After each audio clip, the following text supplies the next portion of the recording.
It's Kate from Aligned Natural Health. Happy Monday. This is something that has come up for our clients a lot lately. So it's something that I want to share with you. Sorry, there's a dog under the desk that's making earthquake type reactions here. It's not what's happening. Okay, so what I wanted to talk to you about today is heartburn. This is something that we see with clients a lot of the time, and often they're put on a medication. Pantoprazole is a common one that we see. And what this medication is designed to do is to reduce your stomach acid. This is a problem. This is a really big problem because typically people that are on a stomach acid reducing medication will end up having other effects after. They're considered side effects. I'm not sure that I agree with that because it's an effect that's known to happen. Every medication is going to cause an effect other than what it's designed to do. And what happens when you don't have enough stomach acid? I was talking with a client late last week, and stomach acid has a really important role in our body in terms of digestive health. Your stomach, digestion starts in your mouth because we have salivary amylase, which starts to break food down. But food goes in your mouth, and the first place it goes is your stomach. And your stomach is responsible for breaking down proteins and getting things moving in the direction that they're supposed to. And stomach acid is really important here.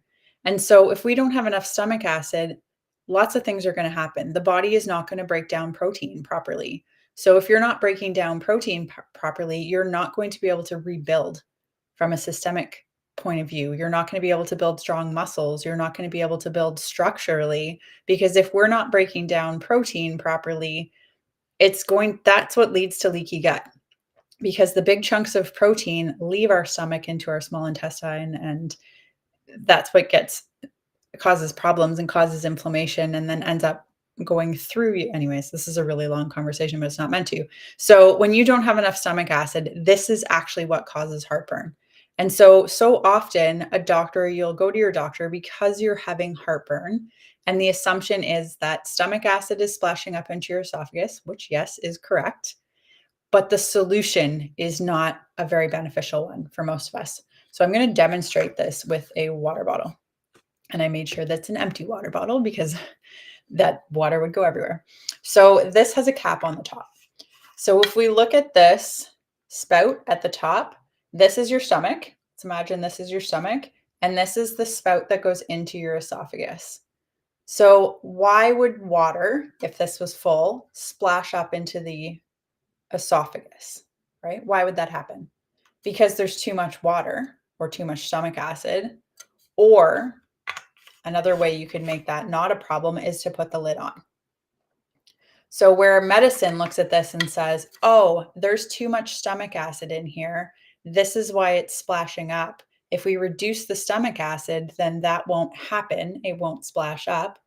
Yes, that's kind of true until you lay down at night in bed, which is a common time when people deal with problems with heartburn, even if they're on an acid reducing medication, because you lay down and the acid easily splashes up into your esophagus.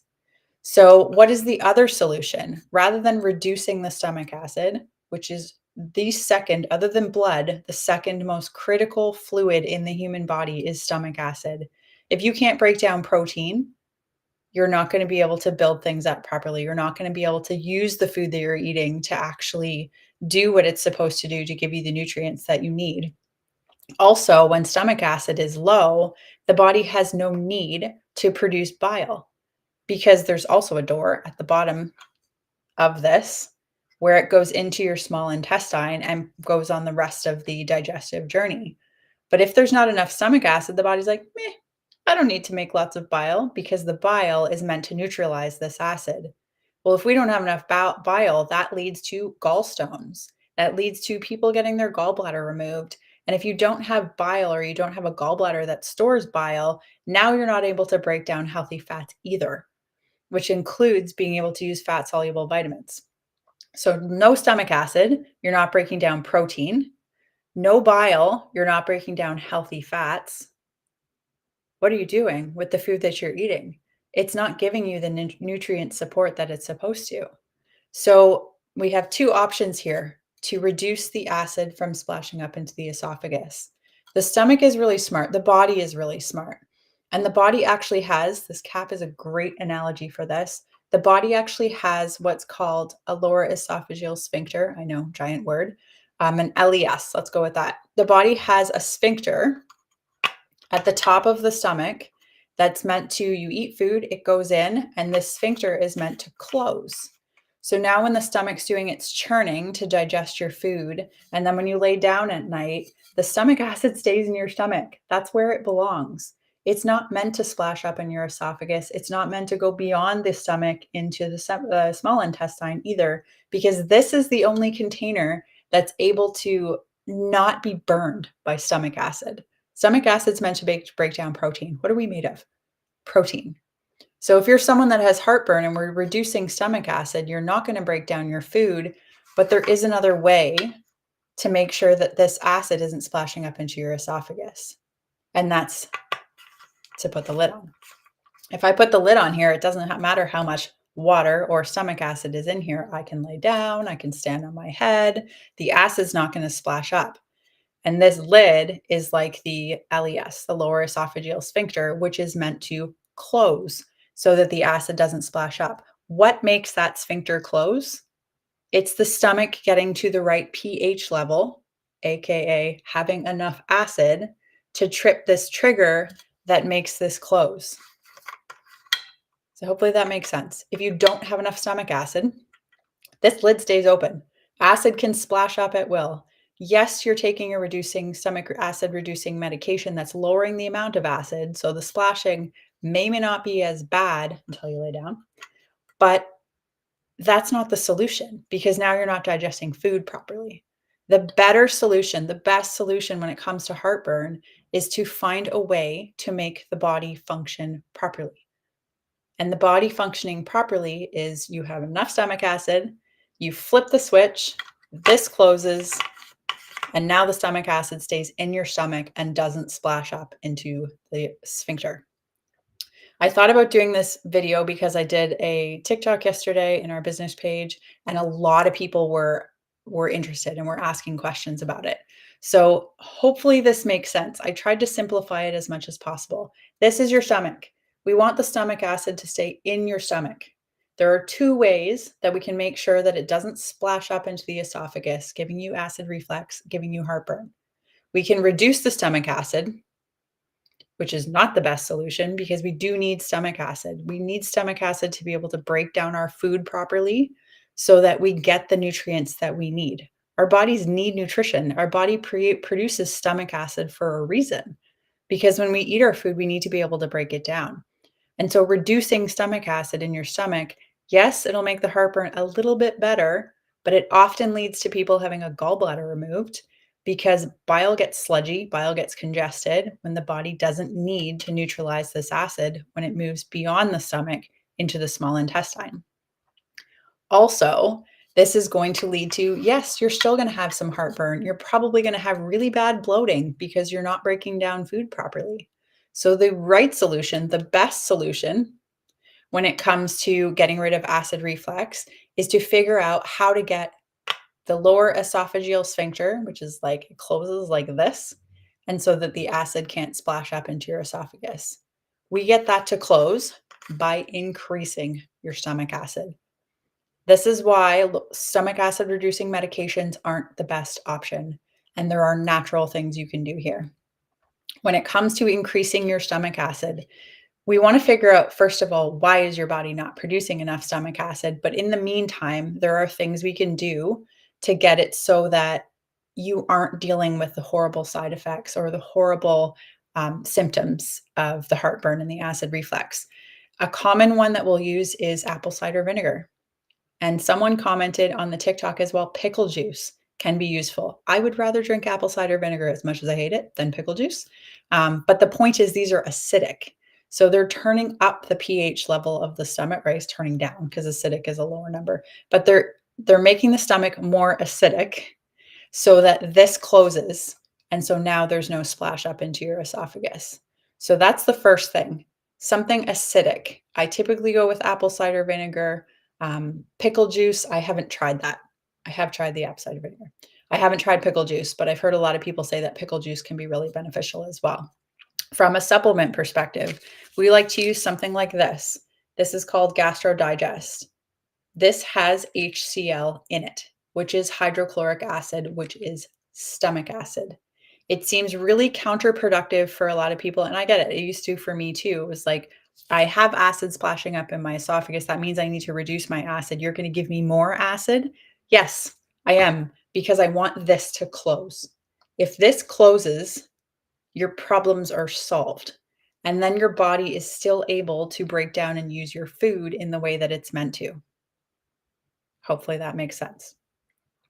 So that's my solution for we need to increase your acid. We need to close this. What do we do in times where there is acid reflux and heartburn?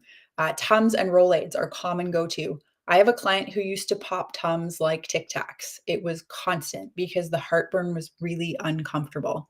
And Tums, the problem is it's going to lead to a bunch of vitamin deficiencies and a bunch of nutrient deficiencies. So my preference is to stay away from Tums. You can do something super simple. Who doesn't have this in their house? Baking soda is basic. So if you're looking for something that's going to calm the acid that's splashing up into your esophagus, a teaspoon of baking soda in warm water can be really helpful here. Super cheap, super easy. This is something that anyone can do. And I have many clients, we've been working on the heartburn, we've been working on the acid reflux. And as they progress using this stuff and using other herbal options to get their body to start producing stomach acid properly, this is the go-to. Keep some of this. Bye. So if there is a time where heartburn is bothering you, a teaspoon of baking soda in some warm water is very calming, very soothing. And you can also use, if you do have burning in the esophagus that's kind of lingering, something like slippery elm is a really good herb for that because it's gelatinous. So it creates like a gel that goes down your esophagus that can help kind of calm the irritation there. So heartburn. If you have heartburn, you do not have too much stomach acid, 99% of the time. A good test for that to figure out if that is the case or not, or a good question that I often ask to people when it's about heartburn is it just after you eat or is it all of the time? And for most people, it's just after they eat or coffee, after they drink something like coffee. That can be really irritating to the digestive tract and that can cause heartburn as well. But if you're someone that food is related to the heartburn that you're having, you're like 99% of the people. And this is exactly what the problem is. This sphincter isn't closing because you don't have enough stomach acid. So instead of reducing this even further, we need to increase it so that the lid can close and then there's no splash up into the esophagus. If you are someone who has heartburn all the time or has heartburn even when there is no food, this is a deeper issue often. This is often where I'll see something like H. pylori or some sort of underlying infection that's making it so your body isn't functioning properly. This is often a case of too low of not enough stomach acid, but sometimes H. pylori can cause an increase in stomach acid. So if you are someone who has heartburn and this has resonated with you, hopefully this made sense. Hopefully you learned something today and you understand why what we actually need to do when there's heartburn is increase the stomach acid. As counterproductive as that sounds, that's what's needed to put the lid on the top of the stomach, to close that door so that the acid can't splash up. If this made sense to you, leave a comment below, leave us a thumbs up. And if you need any support, if you would like some help with gut health or with anything around acid reflux, high cholesterol, any of these things, send us a DM. I'd be more than happy to book a free discovery call with you and answer any questions that you may have. These are the kinds of things that we help people with because our focus is not just like, even for supplements, there can be natural band-aids. My focus is not just here, take this Digest. For some people, they may have to take this for quite a long time. For someone who has no gallbladder, you are going to need bile support for the rest of your life because your body is not going to be able to produce it properly. The gallbladder is not disposable, contrary to popular belief in Western culture. It's not. We need it. And so if you don't have a gallbladder, if you're having heartburn all the time, I can help you find the root cause. why is this problem happening? And what support does your body need to start functioning properly? Because this is like the tipping point for people a lot of the times. You go in, you get put on an acid reducing medication, couple months, maybe a couple years later, we're cutting out your gallbladder. And then you're having colon issues. That's where there can be inflammatory bowel disease, IBS, like other things can come after the fact when we're just like band-aiding problems rather than figuring out why you have them and what support your body needs to get back into balance. The body is always, always, always trying to heal itself. And if you're dealing with symptoms, if you're living with health problems, there's something getting in the way or there's something missing. But often we see there's something getting in the way. This could be bacteria. This could be mold. This could be parasites. EMF can cause problems, radiation. There's so many things that can cause issues. And this is why we use testing. It's a frequency-based testing. It's like muscle testing, basically. Your body is trying to give messages and tell you, this is what's going on. This is the help that I need. And we're just not conditioned anymore to be able to listen. And I know how to listen. So if you're looking for help with any health issues, send me a DM. We can book a free discovery call and talk about what's going on with you. What are your biggest frustrations and how I can help you? So hopefully you enjoy the rest of your day. Hopefully this makes sense. If you have questions or comments about heartburn, drop them in the comments below and I'll be sure to check back and answer later. And otherwise, I will talk to you soon. It's Kate McDowell from Aligned Natural Health. We're here to help you live well